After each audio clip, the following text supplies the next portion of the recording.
अस्सलामुअलैकुम व्यूअर्स, कैसे हैं आप सब लोग। उम्मीद करती हूँ खैरियत से होंगे। तो चलते हैं आज की वीडियो की तरफ। आज का जो हमारा टॉपिक है वो है अलजेब्रिक एक्सप्रेशंस। अलजेब्रिक एक्सप्रेशंस क्या होते हैं?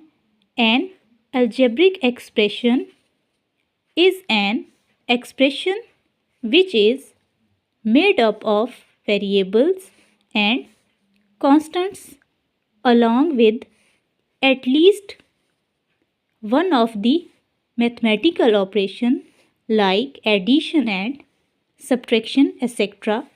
called algebraic expression। कि ऐसा एक्सप्रेशन जिसमें जो है वेरिएबल, कांस्टेंट्स और कोई भी कम से कम एक मैथमेटिकल ऑपरेशन इन्वॉल्व हो जाए, वो क्या कहलाता है? Algebraic expression. जैसे कि फॉर एग्जांपल 2x + 1, इसमें देखें वेरिएबल, कांस्टेंट और मैथमेटिकल ऑपरेशन इन्वॉल्व है, तो ये हमारे पास क्या होगा? Algebraic expression. इसी तरह एक और एग्जांपल है 5x / y + 3, x + y + z, ये भी हमारे पास एक एक्सप्रेशन है। 2x + 5y + 7, ये भी हमारे पास एक एक्सप्रेशन है। होप सो आपको अलजेब्रिक एक्सप्रेशन क्लियर हो गए होंगे। अब हम कुछ पॉइंट्स देखते हैं कि वो क्या हैं। जैसा कि हमारे पास देखें कांस्टेंट क्या होता है, टर्म क्या होती है, कोएफिशिएंट्स क्या होते हैं और वेरिएबल्स क्या होते हैं। अब देखिए जैसे ये अलजेब्रिक एक्सप्रेशन लिखा हुआ है 2x + 5y + 7।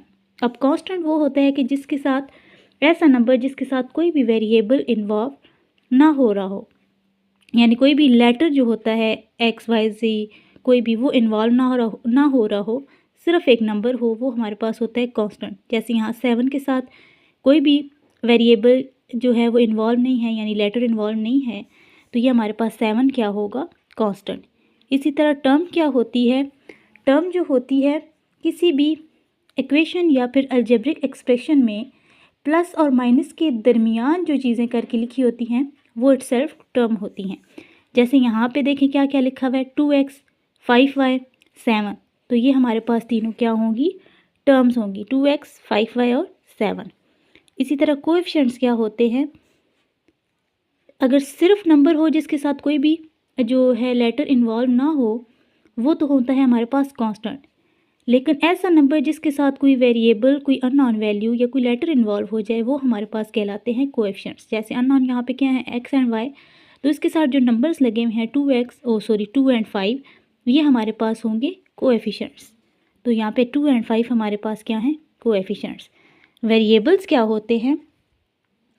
अ लेटर रिप्रेजेंटिंग सम अननोन, कि ऐसे लेटर जिसकी वैल्यू हमें नहीं पता होती, अननोन वैल्यूज़ जो होती हैं वो हमारे पास वेरिएबल्स होते हैं। जैसे इस एक्सप्रेशन में x और y जो है उसकी वैल्यू हमें एग्जैक्ट तो नहीं पता, अननोन है हमारे लिए, तो x और y जो हैं वो क्या होंगे हमारे पास? वेरिएबल्स। नेक्स्ट हम देखते हैं टाइप्स ऑफ अलजेब्रिक एक्सप्रेशंस। उसकी टाइप्स क्या होती हैं? फर्स्ट हमारे पास monomial expression, second is binomial expression, third is trinomial expression and last one is polynomial expression. अच्छा, मोनोमियल एक्सप्रेशन कौन सा होता है? Expression that has only one non zero term, कि जिसकी सिर्फ एक टर्म हो, उसमें सिर्फ एक टर्म आ रही हो नॉन ज़ीरो, वो हमारे पास होता है मोनोमियल। जैसे यहाँ पे देखें 5m² n, इसमें सिर्फ एक टर्म आ रही है, तो ये होगा हमारे पास मोनोमियल।